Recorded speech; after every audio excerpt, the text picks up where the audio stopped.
Ladies and gentlemen, family and friends, scholars and dignitaries, welcome to another episode. Welcome to my world.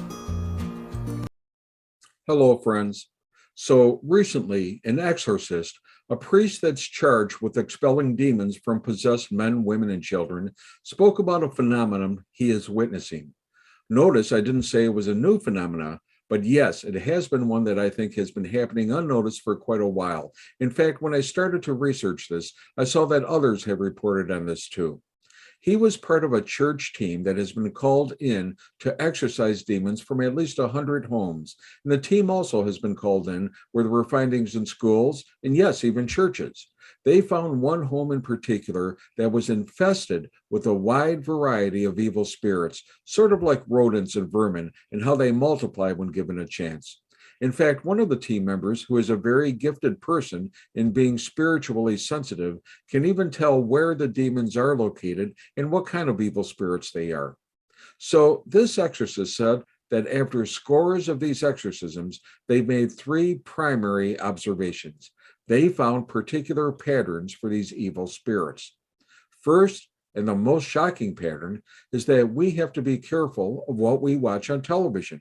Have you noticed how much of television, in fact, probably some 80% now, is entertainment based upon violence and murder, upon crime and drugs, upon sex, and upon drama that purposefully instills fear or anxiety or violates basic values like love and loyalty?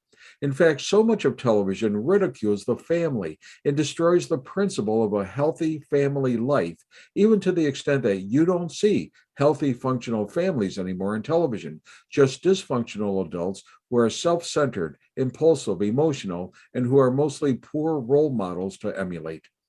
Even the news is shaped to elicit certain emotional responses from you, and not good ones.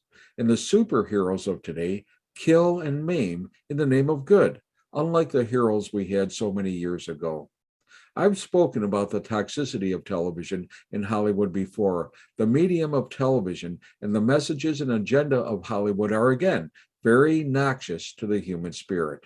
These are unnatural behaviors which, for some reason, are highlighted, presented, and applauded in Hollywood and by a multitude of Hollywood celebrities. But according to this exorcist, in a high number of homes that had evil spirits, televisions seemed to be a magnet for the evil spirits, and not just a magnet, but an entrance into the home. In fact, in a couple of homes, a demon was actually sitting on the main chair in front of the television, as if it was actually controlling the channels and what was being watched. The Exorcist commented on reflection that what we watch on television today and what society considers as normal most certainly isn't. It is programming in every sense of the word, and this programming is meant to arouse us, and arouse us in more ways than one, and more than anything, to normalize this immoral behavior slowly, but to get people to accept that this is the new normal. And what was considered objectionable only a few decades ago is now considered acceptable for daily viewing. We've come to the point that people no longer even see such material as evil or as an opening to evil, but apparently the demons do. Now, he did say that watching this material on television will not likely result in someone getting possessed by evil spirits, but it can invite demons into one's home and can present an entrance for them. And the stronger the demons exhibit, or the more demons that are present, the more chaos, conflict, and temptations they will sow. So again, the findings of these exorcists of the presence of demons in front of televisions ought to make us more conscious and vigilant about what we watch. In fact, it should scare us. Of course, there are some fine shows on television, but there are many others that are not. And unfortunately, parental discretion does not have the same meaning or power it had even 10 years ago. Second, this exorcist said that invariably demons will be concentrated in areas where sinful behavior takes place. It's as though sin begets even more sin, and that sin opens the door to the darkness and invites in all types of spiritual creatures you really don't want in your home. Now, this sin could be small or great.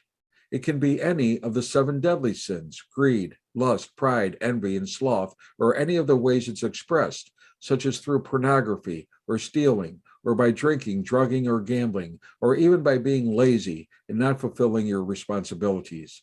For instance, they found evil spirits in known places of illicit sex. They found it in drug houses and involvement in the darker realm of drugs. And perhaps even more so, they found evil spirits among those who practice the occult. The occult seems to be a strong magnet that attracts evil spirits like flies to honey. And this exorcist strongly said to stay away from anything that could be occult, including even something seemingly simple like Ouija boards or practicing Reiki. One person they worked with who was involved in occult practices was found to be possessed by several different evil spirits.